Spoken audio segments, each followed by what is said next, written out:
आज आम आम सप्तम श्रेणी गणित कंटिन्यू करते। आज अभ्यास कार्य 6.4 करवा है बीजगणित चैप्टर ये एक नंबर प्रश्न आमको देछि एक अज्ञात राशि विशिष्ट सरल बा एक घाती समीकरण गुड़ी को बाछि लेख। ताले पिला माने आमे एमान भितर एक घाती समीकरण बाछि लेखिबा। पिला ने कर दे 2x + 3 = 7 एक घाती माने जहार घात होची 1 हैला। ताले 2x + 3 हैला x माने x⁻1 हैला माने एक घात हैला। ताले ये होची हमर गोटे कोन सरल बा एक घाती समीकरण। खटा कोन देछि y + 5 = x + 2 पिला माने ये गोटे एक घाती समीकरण नुह बुझिला।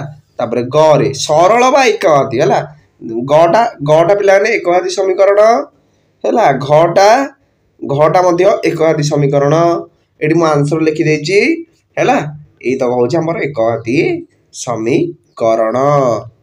2 नंबर देला x को अज्ञात राशि रूपे नेई निम्न उक्ति गुडी को गाणितिक उक्ति रे प्रकाश कर।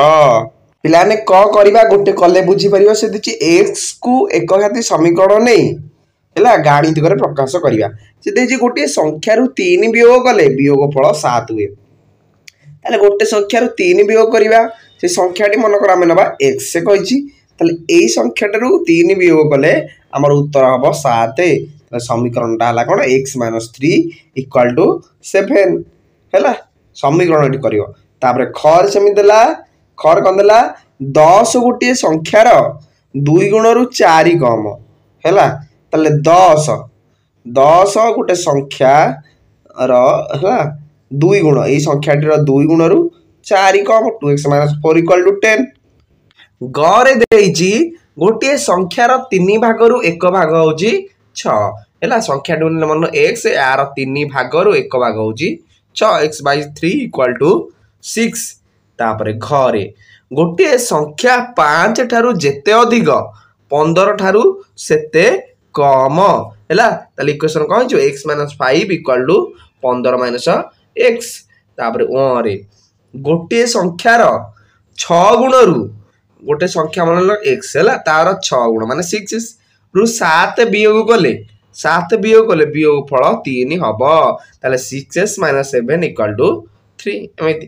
तापर च रे रमार वर्तमान बयस को x वर्ष नेई हैला रमार वर्तमान बयस नबा x आई देला 5 वर्ष पर तार बयस केते हबो ताले x + 5 हो कि नहीं ताले आई ता हला x + 5। तापर 3 वर्ष पूर्वे तार बयस केते थिला x - 3 हैला सइला 2 नंबर सरी गला।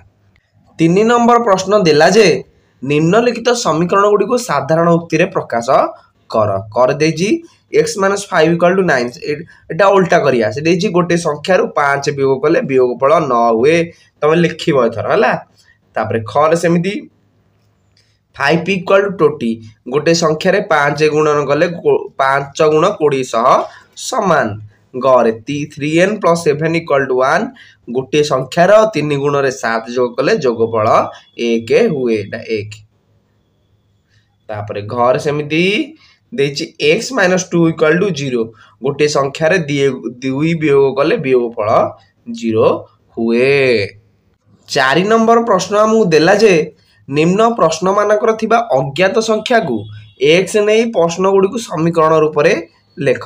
देछि केउ संख्या रो 2 गुण 16 संगे समान हैला तला कोन हबो 2x = 16 हैला।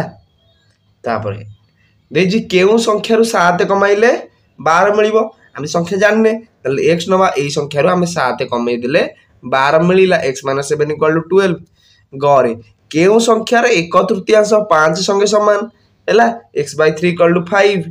तापर घ रे केउ संख्या रो 1/4 होजी 5 तले x/4 = 5।